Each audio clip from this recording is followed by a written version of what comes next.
Meet Teja Young, originally from Hackensack, New Jersey, but currently residing in Hamburg. She is a student at the County College of Morris, focused on growing her talent of drawing.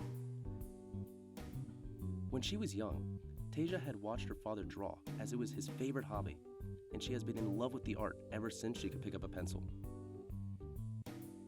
After going to high school at Sussex Tech, she went to Sussex County College and NJIT for mechanical engineering.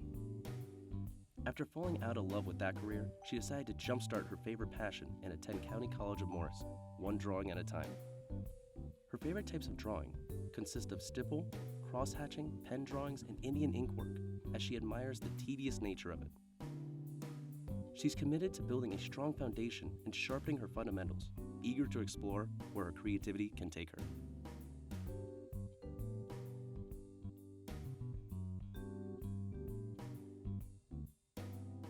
Hi, welcome to Garden State of the Arts. Today I'm here with artist Teja Young. Hi Teja, thank you for being here. Hello, it's nice to be here.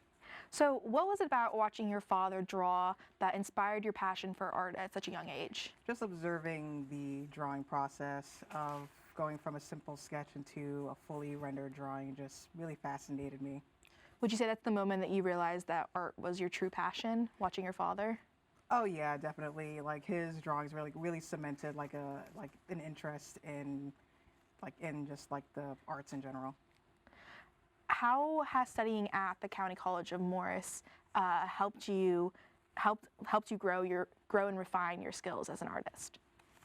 Like the fact that the art program was incredibly accessible, very easy to get into compared to other colleges. And what really cemented me really honing my skills at this particular college would be the professors. They really helped me honed in on what my end goal was for my art career. So what was your art journey like? How did you get into art? And can you describe that for us? Sure.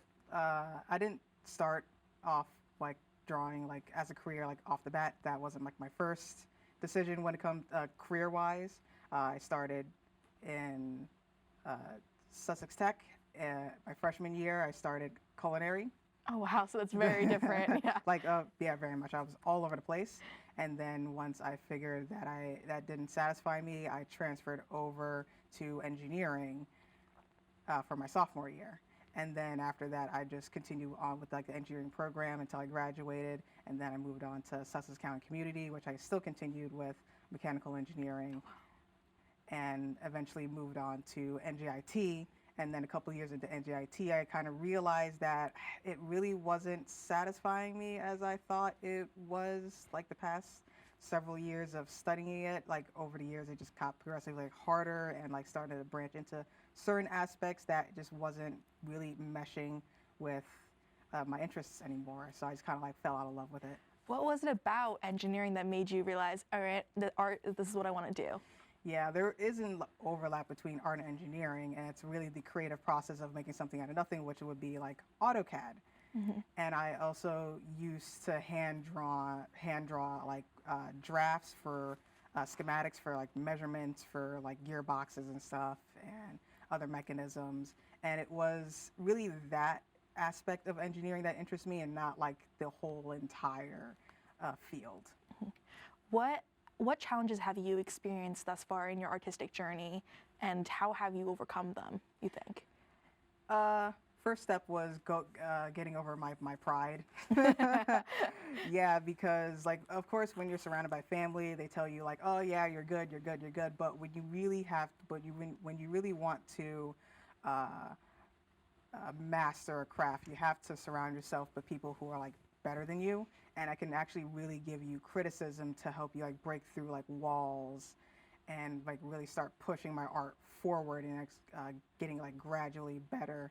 It's not so much doing the bare minimum, but it's I really want to actually exceed, be in the top echelon artists one day. That's amazing. And also just going from engineering to that is just incredible. And also it was a brave risk to take, Mm-hmm. So what is your favorite type of art? What do you usually gravitate towards when you're drawing? Most of my artwork consists of black and gray, black and white. although I do dabble in color with like color pencils and maybe acrylic painting, like black and white is where like my comfort is. It's really simplistic, but you can just get like I'm just satisfied with like just black and white drawings. Well, we actually have some footage of your artwork. Can you talk us through your art process while we go through these? Yeah, of course. So is this you in the studio here? Yeah, this is me setting up for one of my smaller drawings. A drawing consists of mainly like using micro pens, like micron pens.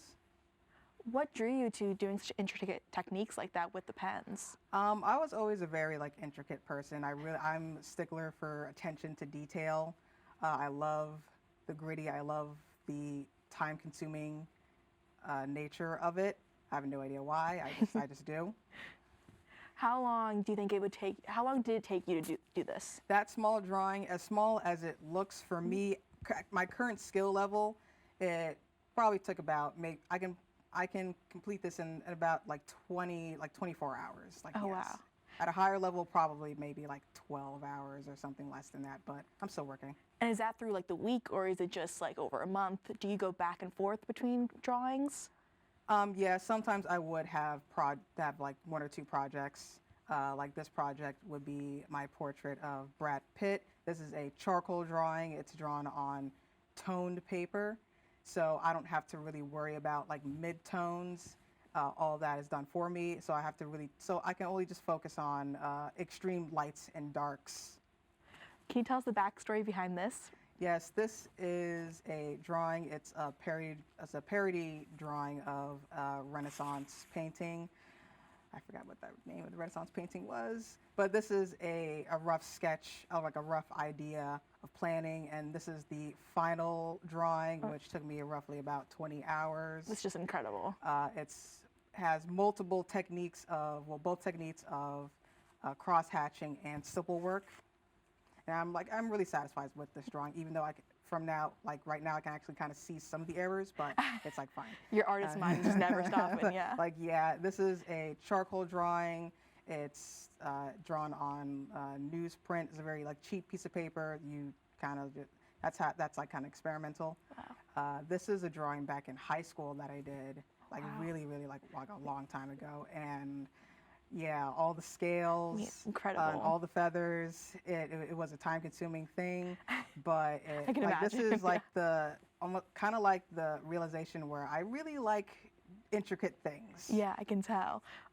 What do you enjoy most about working with these styles? Just see like how far I can push detail, because like my goal, obviously, like for any of these drawings, isn't really to make it look like it's realistic. It's to make it look good. Mm-hmm. And you'll actually hear like a lot of that from like many artists. It's not like about except for like my photorealistic artists. Like obviously their job is to make things like as realistic as possible. How do you approach new styles? Do you find it hard now that you know that you love to work with ink to sector off into other yeah, mediums? it takes me a bit of like encouragement, like self-encouragement of like really going into other mediums, because like I really do have an interest in maybe getting into oil painting, but right now I'm like so far in my comfort zone, and it's really hard to split my attention through like multiple different like mediums. Mm-hmm. And so like even though I am heavily focused on like my black and white drawings, it really does help me like expand like my capabilities, and like kind of like minutely focusing on like other mediums. Yeah.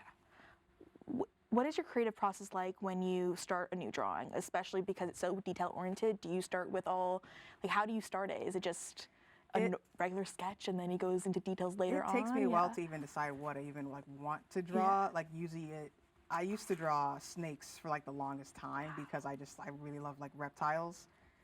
So, and then like once I started like really honing in, like professors wanted me to like really branch off like away from like try experimenting with other things.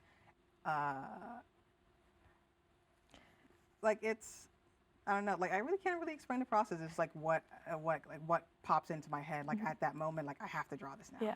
How do you stay motivated when you're working on these like tedious, detail-oriented projects? The tediousness is my motivation because that's what I get the most excited about.